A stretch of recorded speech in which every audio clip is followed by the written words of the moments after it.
Alors, mesdames, messieurs, bienvenue à ces plateaux de la grande analyse de FM Télévision. Vous le savez, depuis l'année 2025, il y a plusieurs sujets d'actualité, notamment les sujets qui ont émaillé aussi en 2024.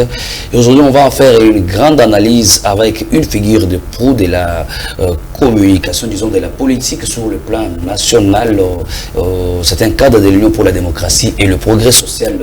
Il nous a fait l'honneur de nous rejoindre sur ce plateau. C'est pour sa première fois et également ça coïncide avec sa première sortie médiatique ou l'une des premières sorties médiatiques pour l'année 2025.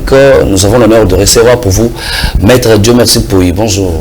Bonjour Monsieur Christian. Comment vous allez? Meilleurs vœux. Merci, pareillement. Alors, merci Maître Dieu Merci. 2025, vous avez bien commencé l'année? Effectivement, avec l'Éternel. Ah, avec l'Éternel, vous croyez en Dieu? Je crois en Dieu fortement. Très bien, Maître Dieu Merci. Je rappelle que vous êtes cadre au sein de l'UDPS Tshisekedi. Vous étiez candidat député au national, provincial plusieurs fois et on attend de vous l'élection au niveau municipal, soit au niveau communal dans la commune de Lemba où vous êtes pressenti prochain bourgmestre s'il y aurait élection. Déjà, bonne chance pour ça. Merci. Alors, on va aborder la première question concernant la situation au sein de l'UDPS. Il y a de cela 6 mois, il y a eu une crise au sein du parti présidentiel. On ne sait pas si cette crise existe encore ou pas parce qu'en son temps, vous aviez dit que ce fut une crise superficielle et que les responsables signeraient déjà leur mort politique sur un plateau quelque part. J'étais avec vous. Mais 6 mois après, Déo Bizibou d'un camp, Augustin Kabouya de l'autre camp, et c'est quoi exactement? Qui a gagné? C'est l'UDPS, c'est Kabouya ou c'est Bizibou, ou bien c'est un suspense général? Merci Monsieur Christian. Merci de me recevoir sur ces plateaux. Je pense que c'est la toute première fois sur ces plateaux et c'est la première émission de l'année. Et c'est pour ça que je m'en vais d'abord souhaiter le vœu de bonheur, de meilleur au président de la République, Félix Antoine Tshisekedi Tshilombo, à la très distinguée première dame, Maman Denise Nyakeru Tshisekedi, à Monsieur Augustin Kabouya, mon secrétaire général, l'homme qui gère, notre secrétaire général, qui gère le parti au quotidien. En tout cas, le vœu de bonheur et de succès au sein de l'UDPS et dans la gestion de l'UDPS. Alors, répondez rapidement à notre question. Je n'ai pas fini, Monsieur Christian, je n'ai pas fini. Je sais qu'il y a beaucoup de matière. Il y a mon président fédéral Mathieu Kassandan Kachama, à qui je souhaite aussi les meilleurs vœux, et à toute l'équipe qui travaille avec moi à la section. Là, je vois Séraphin Tchikeke, je vois le président Albert Eouke, je vois le président Tati Chiswaka, Maman Marie Badine Chini, toute cette équipe. Et sans oublier mon épouse, Rite Chilanda Chimanga et tous mes enfants. Et Madame Chilanda, nous vous présentons aussi le vœu, c'est aussi le nom de mon épouse. Meilleur vœu, madame. Alors, c'est une bonne coïncidence, Maître Dieu Merci. Dites-nous maintenant, Kabouya Bizibou, où en sommes-nous aujourd'hui? Monsieur Christian, je l'avais dit, c'était une prophétie ou une prédiction. Je l'avais dit tout au départ, j'avais examiné la situation de près. Et j'avais compris que le camp Déo n'avait pas de raison de soulever toute cette vague que nous avons eu à vivre au sein de l'UDPS. Et cette vague est passée parce qu'effectivement c'était une crise superficielle comme je l'avais dit et que ce sont des gens qui avaient signé leur mort politique. Parce que c'est ça à l'UDPS. À l'UDPS, il y a un cadre approprié pour discuter, pour échanger, n'est-ce pas, en famille, comme nous le disons. Alors, le linge sale se lave en famille. C'est lui qui a dit cela, n'était pas malade, il n'était pas fou, il avait tous ses sens. Il avait compris que dans la famille, tout peut arriver. Mais il faut avoir la capacité de transcender, n'est-ce pas, nos différences et arriver à trouver des solutions. Nous sommes restés constants depuis le début jusqu'à la fin et vous avez vu. Vous êtes resté fidèle et loyal à Augustin Kabouya. Fidèle et loyal à l'UDPS. Et vous voulez faire voir au public que Bizibou n'est pas... J'ai dit bien fidèle et loyal à l'UDPS. Et là, j'aimerais corriger une chose, surtout pour ceux qui pensent qu'on venait dans des chaînes de télévision pour défendre Augustin Kabouya. Non, nous défendions l'UDPS. L'UDPS, c'est un patrimoine commun.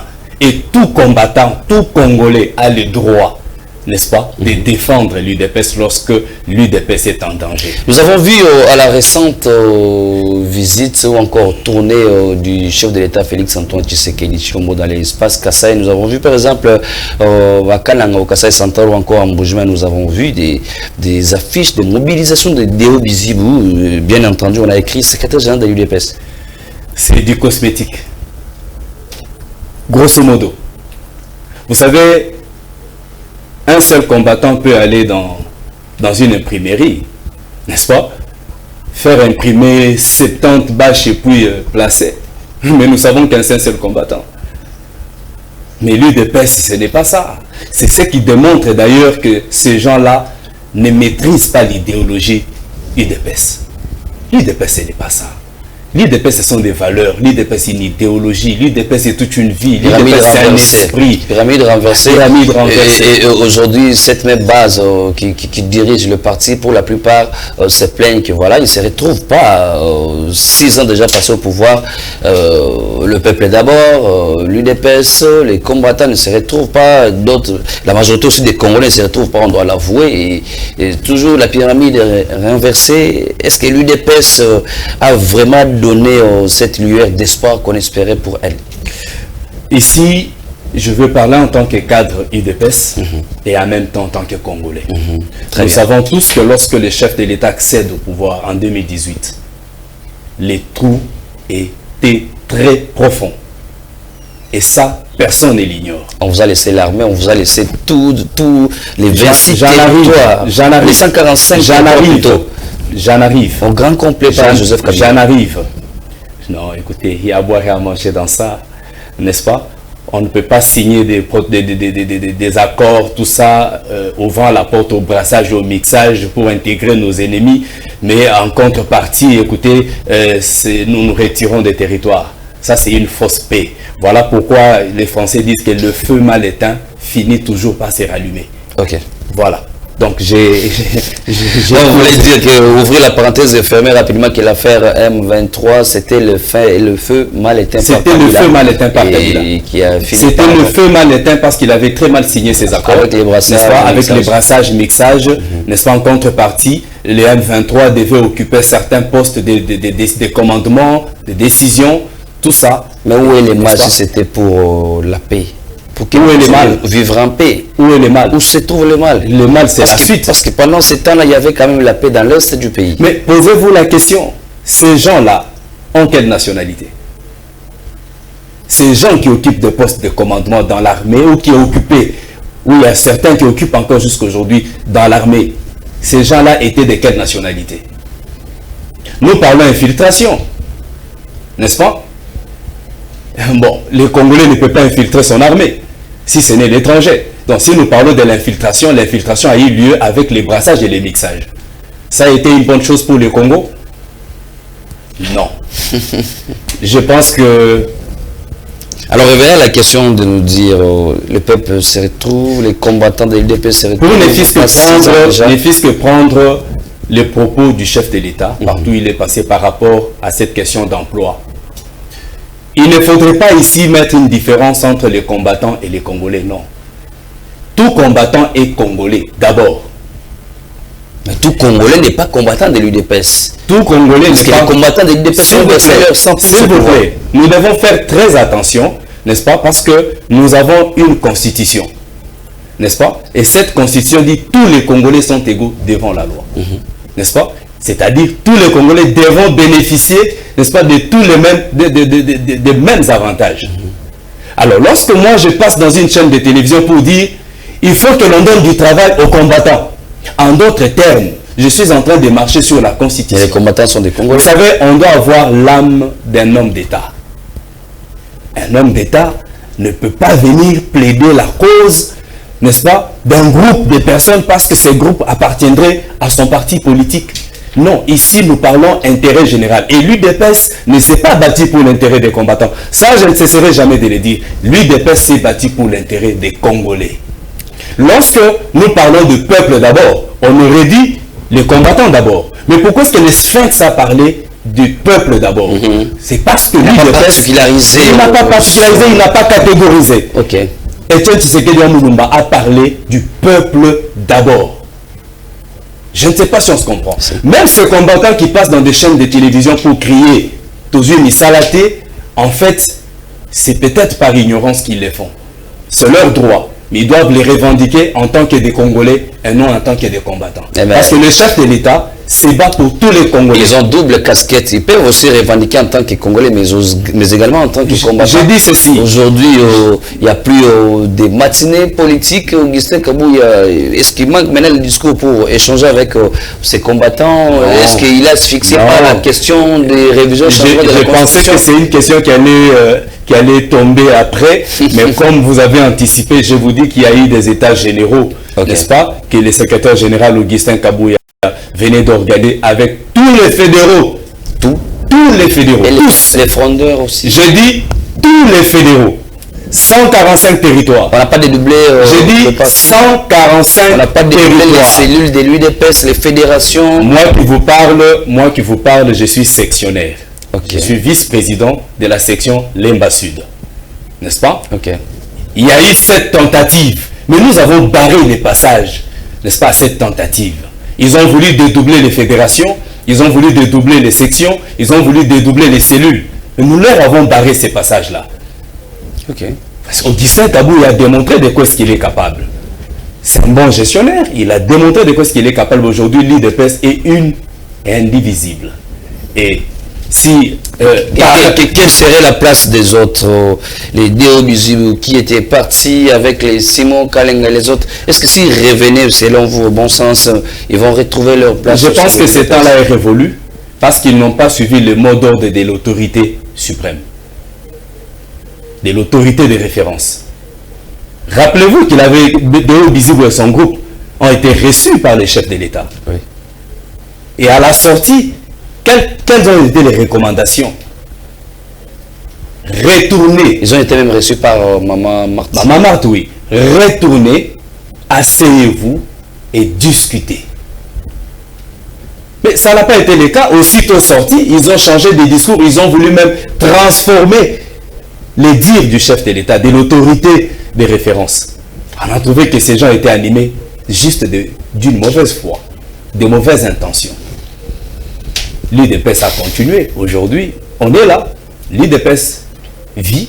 Augustin Kabouya est là. Il gère les partis au quotidien et c'est lui qui engage l'UDPS. Je pense que ces débats de Deo Bizibu, pour moi, ça appartient au passé. Et si il doit encore parler, je pense qu'il doit parler peut-être en termes de l'UDPS bar Deo Bizibu. Ou soit, oui. Comme c'est fait l'UDPS Chibala.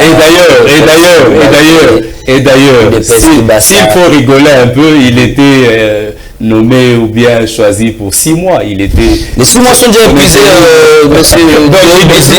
Il n'est plus secrétaire général à Vous voulez un peu savoir la suite de Deo Bizibu. S'il y a quelqu'un de son camp qui pourra intervenir ou réagir, parce que les 6 mois, c'est déjà consommé. On se demande... Qu'allez-vous faire? Vous allez rencontrer Augustin Kabouya, vous allez tenir un autre discours, vous aurez une autre rencontre, un autre échange avec les militants, cadres, combattants, sympathisants de l'UDPS pour nous présenter une nouvelle mayonnaise. Ça sera peut-être un autre sujet d'actualité, mais maître, parce que avec vous, nous risquons de ne pas avoir le temps aujourd'hui, parce que les sujets qu'on va aborder sont quand même multiples. Dites-nous, que pense l'UDPS du changement ou révision de la Constitution et votre point de vue personnel, pour quelle raison?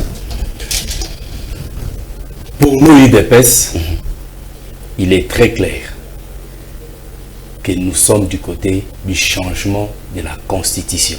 Pour quelle raison? Je vais vous dire pourquoi. Ça sera déjà un coup d'état constitutionnel. Non, écoutez, les gens définissent très mal les choses vous savez, tout le monde est constitutionnaliste. Je peux vous dire, moi je suis avocat, je suis juriste, mais je ne suis pas constitutionnaliste. Il y a des débats où je laisse les constitutionnalistes, n'est-ce pas, nous donner de la matière, n'est-ce pas? En tant que juriste, j'ai des limites dans ces domaines-là.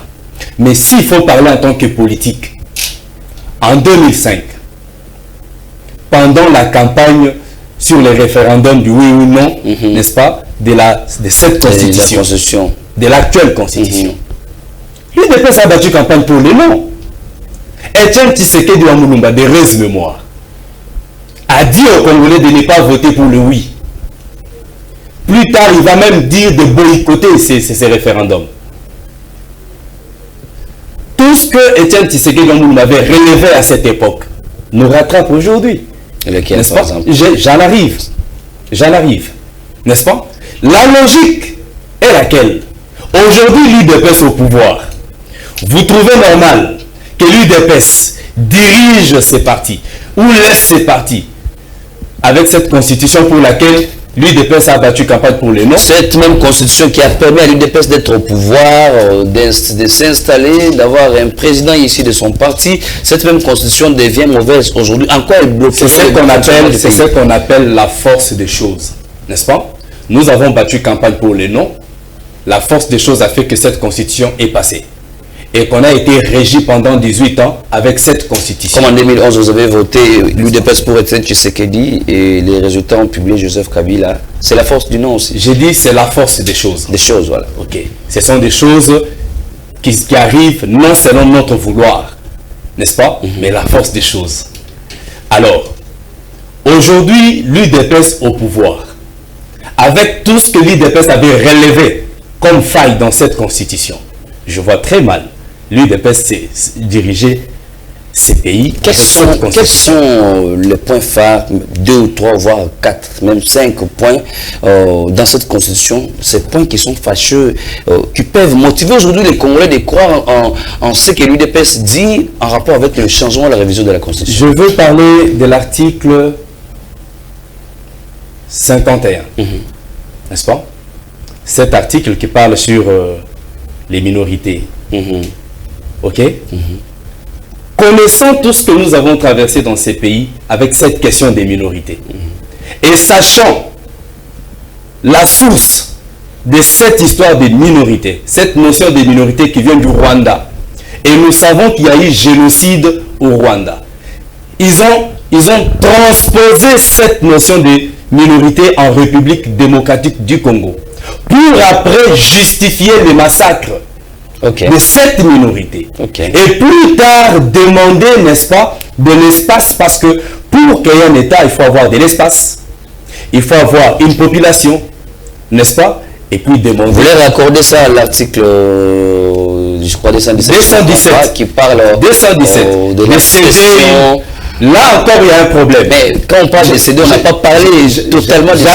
Le territoire. Vous parlez de CD, mais vous ne vous rendez pas compte qu'on avait déjà CD depuis longtemps. Je vais vous l'expliquer. N'est-ce pas? Et cette fois-là, on dira non, non, nous nous occupons Minembwe. Comme nous occupons Minembwe et que les autres ne nous supportent pas, nous pouvons demander l'autonomie. N'est-ce pas? Et là, la communauté internationale dira, oh, ok, c'est une minorité, il faut protéger les minorités. Je me rappelle de cette question au Parlement. Azarès Robert Ouafi, encore ministre en charge de la décentralisation, il a été interrogé par l'Assemblée nationale, mais ses réponses n'étaient pas convaincantes. Voilà. Et c'est à cela que vous faites allusion parce qu'il y avait déjà... Exactement. Vous vous rappellerez que Azarias Robert est ministre de la décentralisation. Pendant plusieurs années. À un moment donné, Minembwe est devenu une commune. Par quelle magie? Et on a vu un ambassadeur.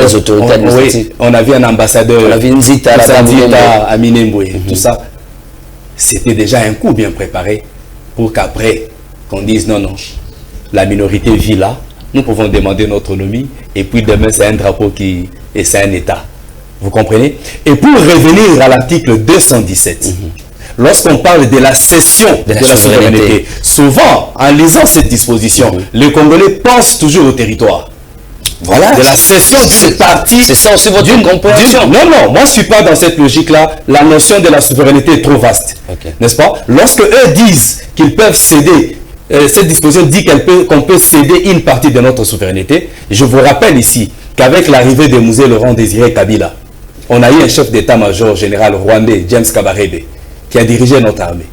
On a eu le ministre des Affaires étrangères, Bizimakara, voilà. N'est-ce pas? On avait déjà cédé notre souveraineté. La souveraineté était déjà cédée. Et ça échappe beaucoup aux gens. Ce n'est pas un rapport, par exemple, avec les corps diplomatiques qui sont ici. S'il y a un ambassadeur qui est devant une situation, on ne peut pas le traiter comme toute autre personne. Si la RDC signe les accords avec d'autres pays, par exemple, la SADC, les pays de la SADC, les pays de l'Union africaine, il y a certaines décisions qui peuvent se prendre à tel point que le pays puisse céder une portion de sa souveraineté. N'est-ce pas aussi dans ce sens-là? Écoutez, là, nous allons en droit international. N'est-ce pas? Mais ici, nous sommes dans un deal. Un deal entre le Rwanda et les autorités congolaises de l'époque. Okay. Rappelez-vous qu'il y a eu un accord, l'accord de l'Emera.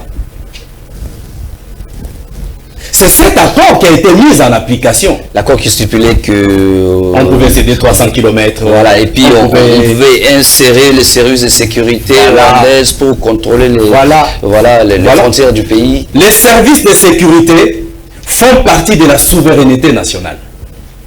Rappelez-vous, il y a eu un accord signé entre la République démocratique du Congo et le Rwanda par l'entremise du ministre de la coopération Raymond Tshibana, qui ouvrait la porte aux services de sécurité ou des renseignements rwandais, n'est-ce pas, l'accès aux informations classées top secret ou à la circulation libre sur le territoire congolais. Mais la souveraineté était déjà partie. La souveraineté était déjà partie. Le problème, c'est que lorsque le chef de l'État parle de cette disposition, c'est le monsieur le mieux informé de la République. Tout ce que nous disons ici, nous tâtonnons. Mais le mieux informé sur cette question, c'est le chef de l'État qui est tenu à la réserve, qui ne peut pas... Maître Dieu merci, vous êtes pour le changement de la Constitution. Et c'est franchement, si le chef de l'État n'arrivait pas à changer cette Constitution, je serais peut-être son premier opposant. Ça, c'est Maître Dieu merci qui s'assume, mais moi également, dans mon opinion, je pourrais préciser que je fais partie, je ne vous impose pas mon opinion, mais je vous rassure moi que j'ai fait partie de ceux qui veulent le changement de la Constitution pour plusieurs raisons. Notamment aujourd'hui, tout le monde se plaint par rapport à l'élection des sénateurs ou encore le rôle du Sénat dans un pays comme la RDC. D'autres pensent que c'est une institution budgétivore. Tout le monde se plaint encore par rapport à l'élection des gouverneurs. N'est-ce pas qu'il fallait passer directement à la nomination des gouverneurs parce que ça peut arriver que le chef ait comme collaborateur gouverneur des personnes inconnues qui ne sont pas dans sa vision.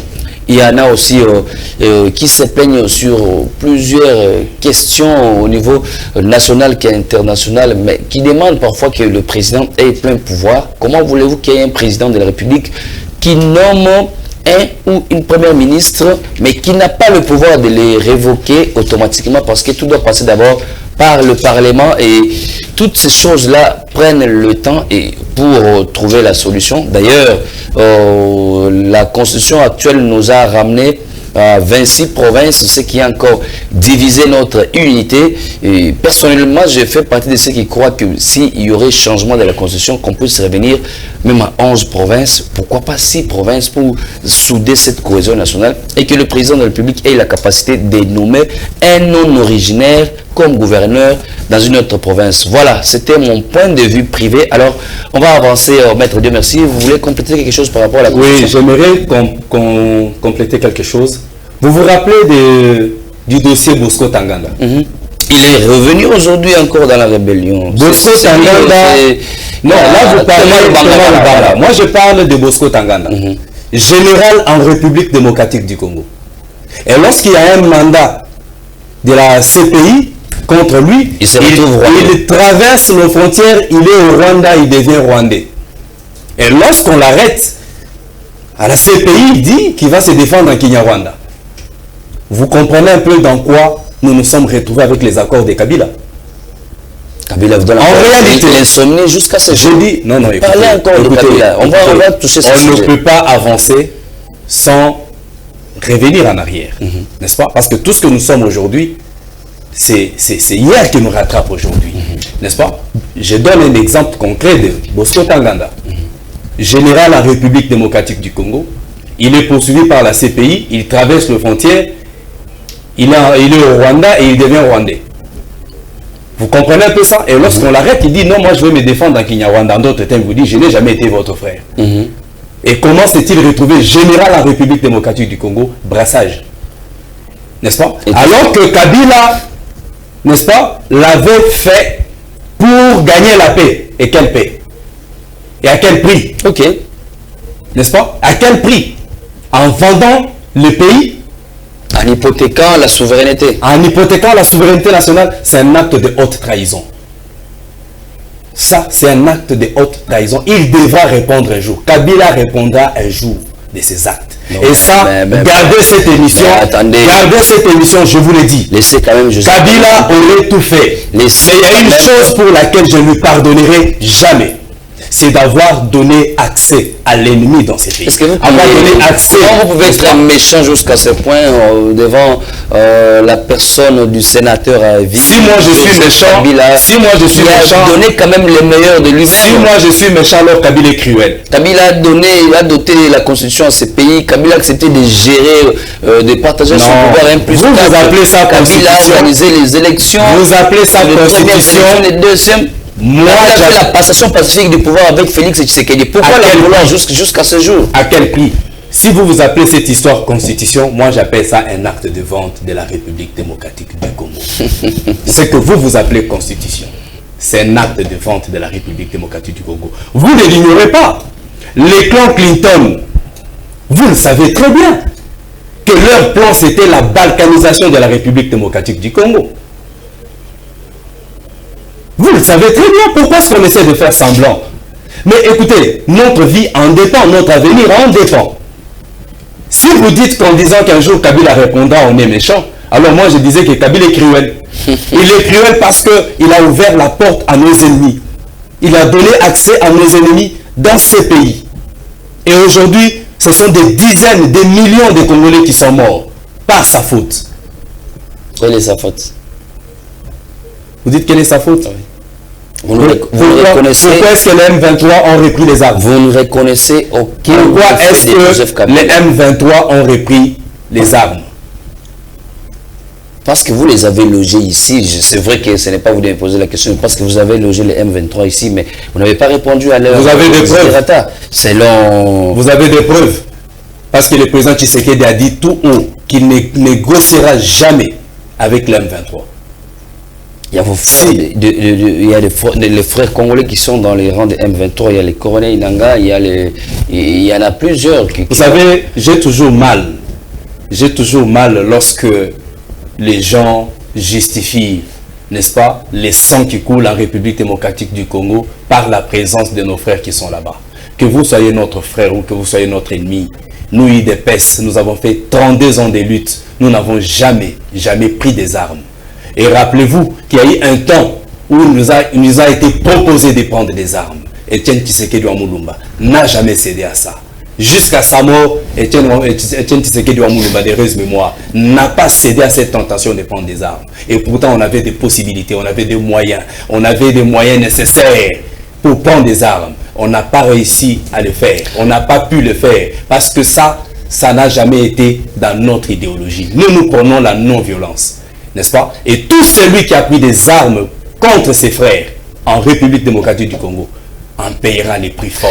Maître Dieu merci, nous allons aborder les deux dernières thématiques. Et j'aimerais compléter une chose qui risque de m'échapper. Parce que je vois d'autres personnes aujourd'hui, certains opposants, rejoindre Kabila. C'est d'ailleurs la question que je vais vous poser. Aujourd'hui, nous avons vu Joseph Kabila, les taiseux, lui qui ne parle pas, l'université des Kara. Vous l'avez fait parler aujourd'hui parce que ces rencontres, ces consultations, c'est un langage, c'est une manière de parler. On a vu les communiqués, voilà. C'est que Kabila a parlé, il parle depuis un moment donné. Nous avons vu Joseph Kabila en dehors du pays, en Éthiopie par exemple, et dans d'autres pays d'Afrique. Il a rencontré les opposants. Il était avec Moïse Katumbi, qu'il a accusé des Tanzaniens, et lui qui avait aussi accusé Kabila de Judas. Non, Kabila avait accusé Katumbi de Judas, et Katumbi avait accusé Kabila des Tanzaniens, mais ils se sont quand même vus, ils ont causé, ils ont échangé pour coaliser au sein de l'opposition.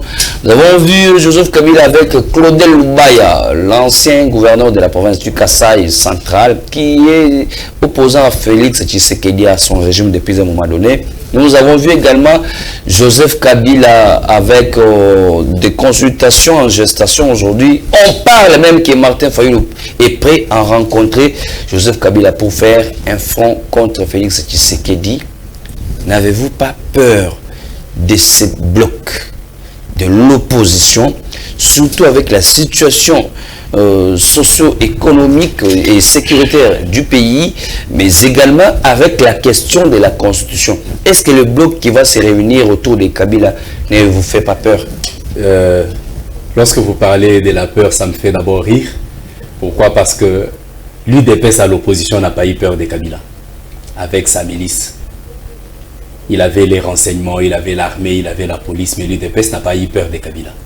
Ce n'est pas aujourd'hui où il est d'ailleurs en dehors du pays, où il n'arrive plus à mettre les pieds au Congo. Pourquoi il revient plus ici? Non, mais j'en arrive. N'est-ce pas? Ce n'est pas aujourd'hui qu'il est en dehors du pays que nous aurons peur de Kabila. Par contre, la peur a changé de camp. Pourquoi nous disons cela? Lorsque Tshisekedi accède au pouvoir en 2018, rappelez-vous, il a été traité des pantins, il a arrêté d'étiquettes, Elilinga Pamba, s'il vous plaît, Elilinga Pamba, tout ça, ce n'est pas lui qui dirige, c'est Kabila qui dirige. Aujourd'hui, ce sont ces gens-là qui vont se réunir pour trouver comment renverser l'étiquette. Donc, c'est pour comprendre que l'UDPS, c'est une machine politique. Aujourd'hui, Félix Tshisekedi fait parler de la République démocratique du Congo. C'est ça qui fait peur. Félix Tshisekedi fait fléchir la rébellion. Ça fait peur. Mais ne vous en faites pas. Pour moi, Kabila, c'est normal. Il retourne d'où il est venu. Il est venu dans ses bottes.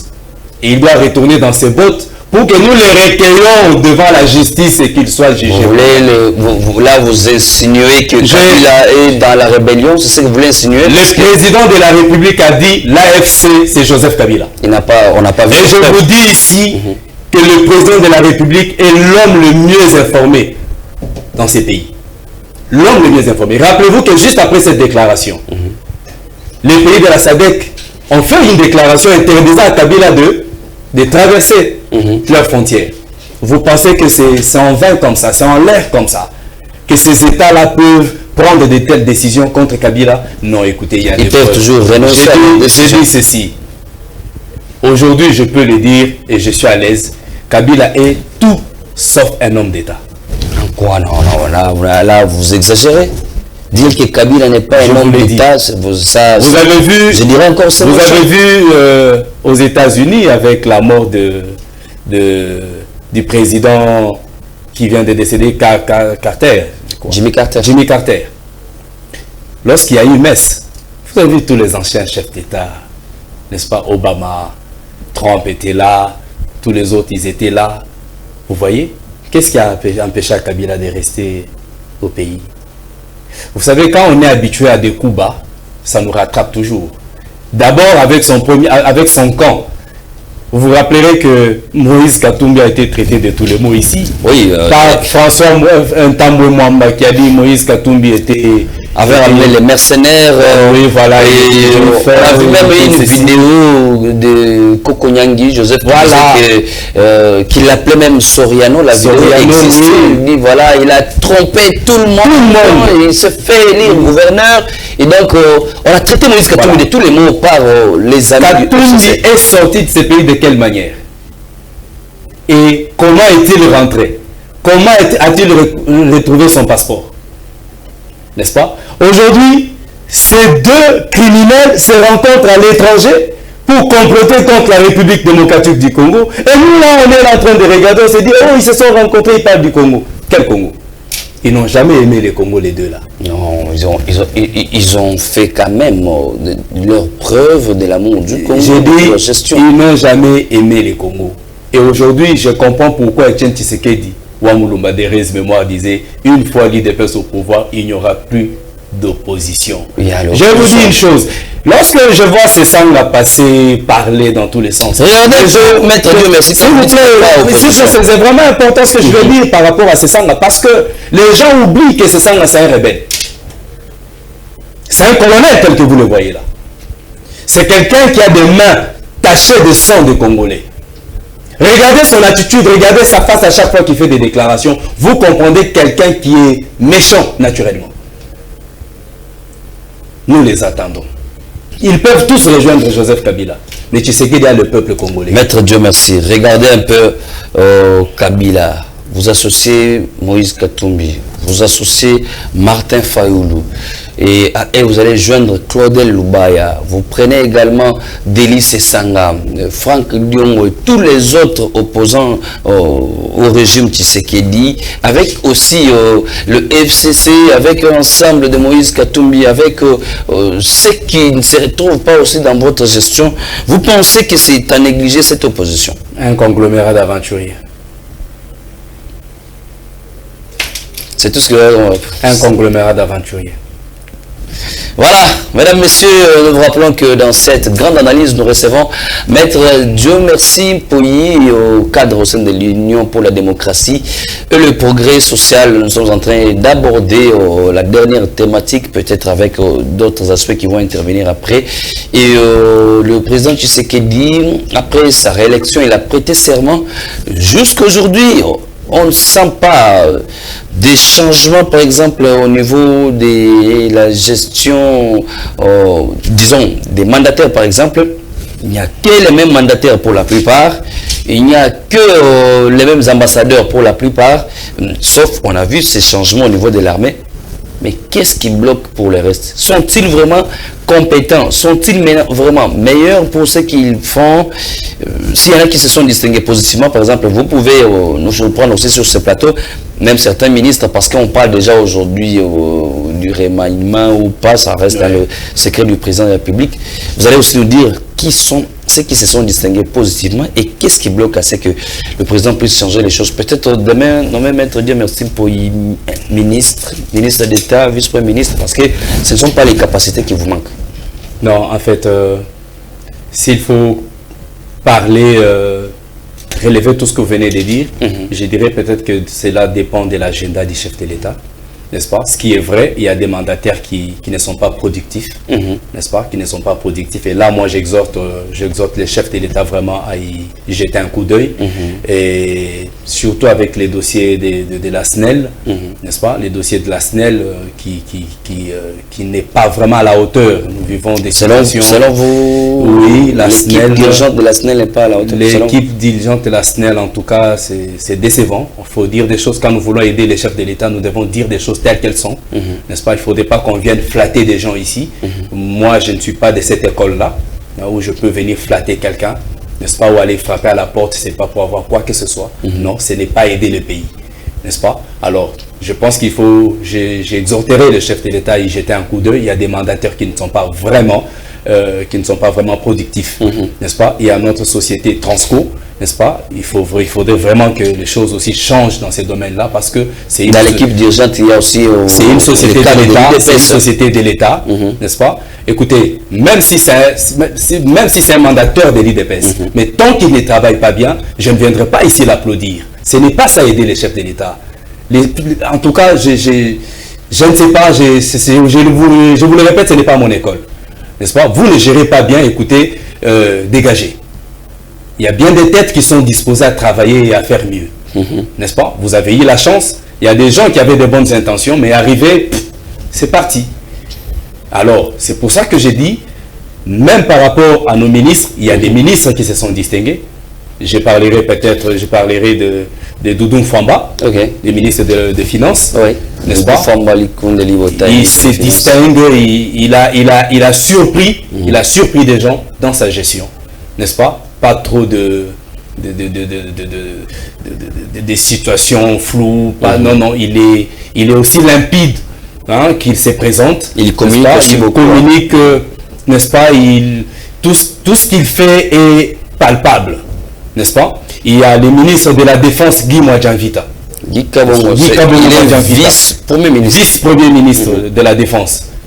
Qui travaille, j'ai vu ce monsieur-là qui ne se repose pas, il est tout le temps dans les avions en train de monter, descendre, tout ça, et on est en train de voir des résultats sur terrain, n'est-ce pas? C'est une très bonne chose, et c'est par là que je veux aussi, par ricochet, féliciter le général Edi Kapend pour le travail qu'il a bas dans le Haut-Katanga. Et le général Edi Kapend ne cesse de se battre pour, n'est-ce pas, trouver des solutions idoines, n'est-ce pas? Et quand vous parlez de la province du Haut-Katanga, vous n'oubliez jamais la maire de la ville. Oui, Madame Joyce Tunda, la maire de la ville, que je salue en passant, merci. Donc, je ne peux pas parler sécurité sans parler général Edi Kapend dans les Katanga, parce que vous savez, vous et moi, il y a eu des suspicions, mais des suspicions non fondées a dû étouffer le mal dans l'œuf. Oui, des suspicions non fondées juste pour arriver à les salir auprès du chef de l'État, et que laisser le connaissant que c'est un monsieur qui a mis une barrière qui ne laisse pas pénétrer l'ennemi. Voilà pourquoi il raconte un peu n'importe quoi sur sa personne, mais c'est un homme intègre. Moi, je l'ai rencontré personnellement, un homme très discipliné, et avec ses militaires, c'est vraiment de la discipline, de la détermination. Des gens comme ça, on en a besoin. Des gens qui produisent, parce que s'ils n'étaient pas productifs, avec les remaniements qui a eu lieu, ils pouvaient sauter. Nous sommes en train par rapport au ministre, on a parlé de Djavita, n'est-ce pas? Il y a les ministres de l'Intérieur, le ministre de Chabani, qui se défend aussi, qui se défend bien. Il y a les ministres de la Justice, les militaires de la Justice, Constant Moutamba, qui ne cessent aussi de se battre pour redorer l'image de la justice, bien qu'il ne soit pas d'élu d'EPS. Vous voyez, quand on fait bien le pays, voilà, quand on fait bien son travail, on applaudit, parce que le travail qu'il fait, ce n'est pas lui, il le fait pour l'intérêt de tous les Congolais. Maître Dieu merci, nous sommes arrivés à la fin. Quels sont vos derniers mots pour ces numéros de la grande analyse de FM Télévision? Les derniers mots, c'est que je veux que la paix revienne dans l'Est de la République démocratique du Congo, et j'exhorte, n'est-ce pas, le président de la République de foncer dans cette lancée qu'il a commencé. Nous voyons comment les FRDC et nos Wazalendo, nos Wazachou, comme on les appelle, comment ils se comportent sur terrain. Et vous voyez que l'ennemi est aussi déterminé, il ne veut pas lâcher l'affaire, n'est-ce pas? Mais la détermination du peuple congolais, de l'armée congolaise et des Wazalendo, n'est-ce pas? Que l'on puisse aller jusqu'à la racine. Je vous l'avais dit que Félix Tshisekedi mettra Paul Kagame hors d'état de nuire. Je vous l'avais dit, et croyez-moi, d'ici là, il va déchanter. Nous croyons. Merci beaucoup, Maître Dieu merci. C'était vos derniers mots pour l'émission de ce jour. On espère qu'on va vous recevoir cette année plusieurs fois sur ces plateaux, comme ailleurs, comme dans d'autres rendez-vous, comme dans le couloir également. On va discuter avec vous de la République. Merci d'avoir répondu à notre invitation. C'est moi qui vous remercie, Monsieur Christian. Mesdames, Messieurs, nous faisons également un clin d'œil au professeur Joseph Mouinkel Chend qui va publier dans tous les jours, dans les prochains jours, son ouvrage qui va parler de l'implication de la jeunesse, la prise en charge de la jeunesse. Le professeur Joseph Mouinkel Chend, qui est le prophète de la province éducationnelle au Katanga 1. Déjà, ça va paraître dans notre magazine, les grands titres. D'ici là, vous allez lire. Alors, merci également à vous tous qui nous avez suivis. Un clin d'œil également au directeur général du site touristique de Lancelé, qui dénonce sa suspension illégale de la part du ministre du Tourisme. Le DG Symphorien Toumba, qui est aussi cadre de l'UDPS, attend que les conseils d'État puissent rétablir les choses en ordre, même s'il a été forcé de faire la remise reprise. Si vous avez aimé cette émission, dites merci à toute l'équipe technique et rédactionnelle. Merci au PDG de FM Télévision, le président Billy Maloua Cléophas. Merci au coordonnateur, M. Apollinaire Kassonga. Mesdames, Messieurs, merci à vous de nous avoir suivis. Restez branchés, on va se retrouver prochainement.